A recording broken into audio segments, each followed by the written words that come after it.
was like, I do. I believe in the Yankees. So I was like, all right, well, you know, we got some common ground here.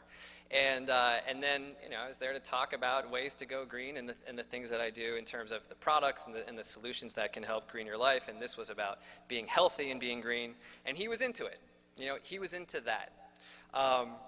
Which leads to my next point, which I'll just preface by saying, you know, I also really believe that how can I say this? You know, you don't have to convince global warming skeptics that global warming is real to get their support for the solutions that will solve global warming anyway. And it's just so important to us. We don't, you know, sometimes as environmentalists, we're so caught up in being right. We're so caught up in our, frankly, in our righteousness. And I've been there. I know what that feels like. I know what it's like to communicate from that place. But what's the end game? I mean, do we have to win the debate, or do we have to get people moving toward the solutions that solve the issues? I believe that it's the latter. And it's stayed with me from some of these experiences that I've had. So I want to talk to you about just a couple more things, but I want to talk about green jobs, because this too, as I look at how this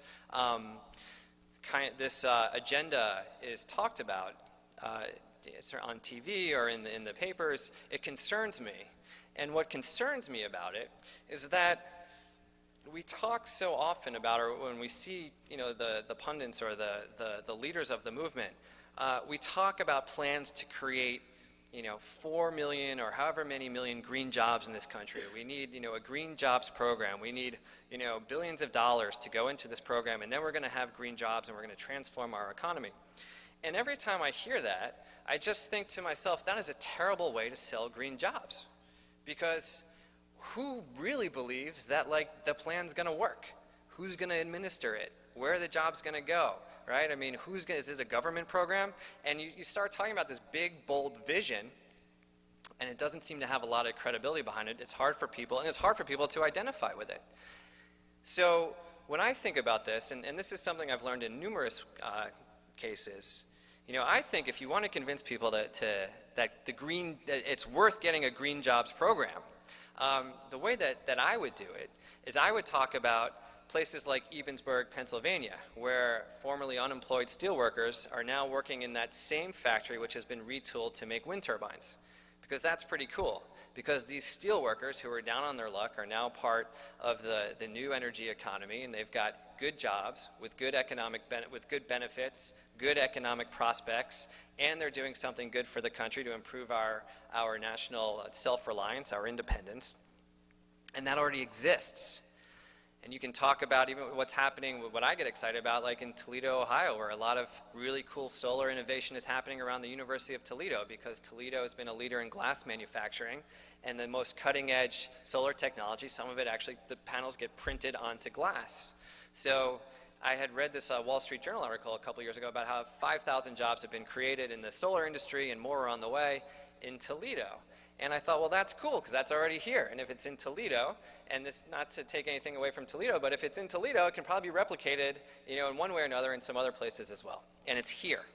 And then I thought about this guy I had on my show from the Rio Hondo School of Automotive Technology, which is east of Los Angeles, who had started an alternative energies program there to train technicians on alternative fuel vehicles. And I got him on the show, and he was saying, Josh, you wouldn't believe it. He's like, our graduates have 2 or 3 job offers. There are not enough technicians in this country who have been trained yet to work on the municipal fleets that actually have alternative fuel vehicles. There's more jobs, and there's people who can fill them. And it's here right now. And when I start to think about things, think about this stuff together, collectively, I think, man, this is cool. Right? Because if you can get those wind jobs in Ebensburg, Pennsylvania, or Madison, Iowa, or small towns in Colorado where they're going, that's real.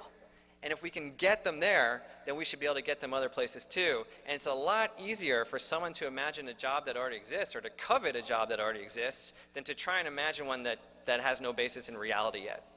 And the lesson here, to me, is that the more we can talk about real, specific success stories of green, the more we will convince people that this is something that we can really do, and the more that we will attract people to support those kinds of agendas. And again, it could be inside a company, but it's certainly, I believe, on some of these larger initiatives as well.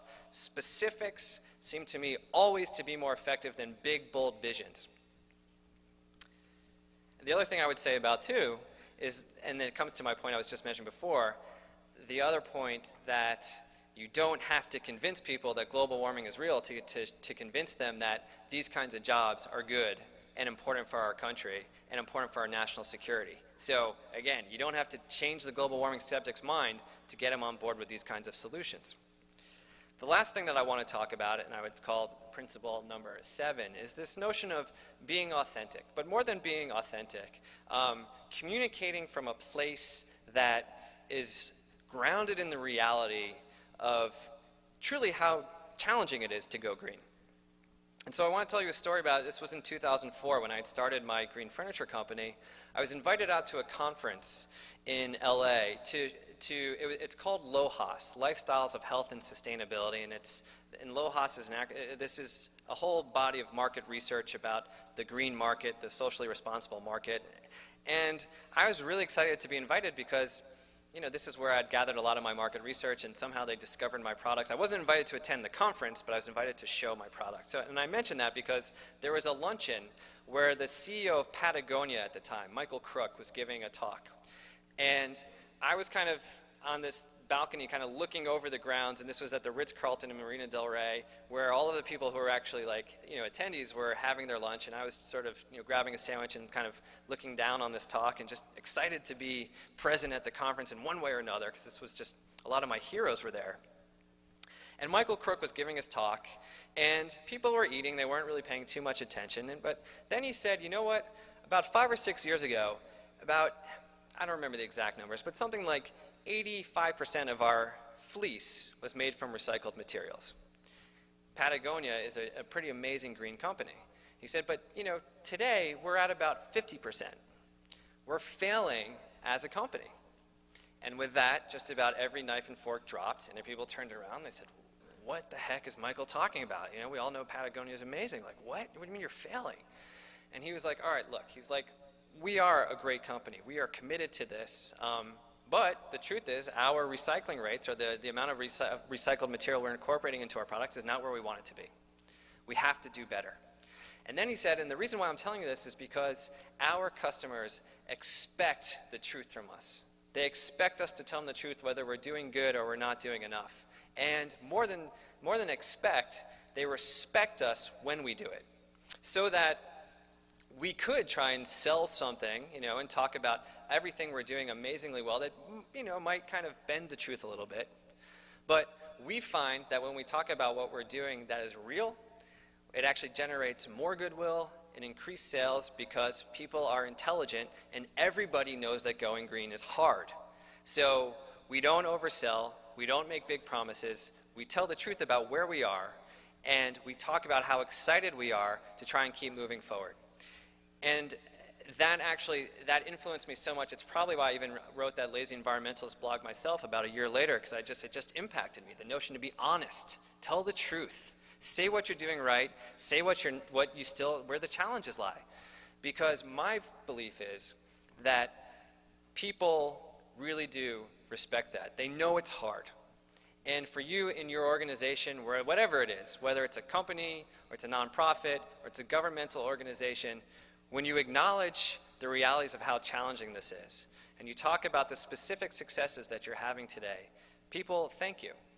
And they say, thank you for talking to me like an intelligent human being because I know all of that.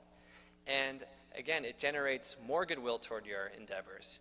And it makes people feel like they want to be part of this movement because this is a movement that's about them. And the more that we can attract people, the more that we can communicate in a way that makes people feel like this is a movement for them, for all of us, then the quicker we will accelerate the change that we all want to see. Thank you very much.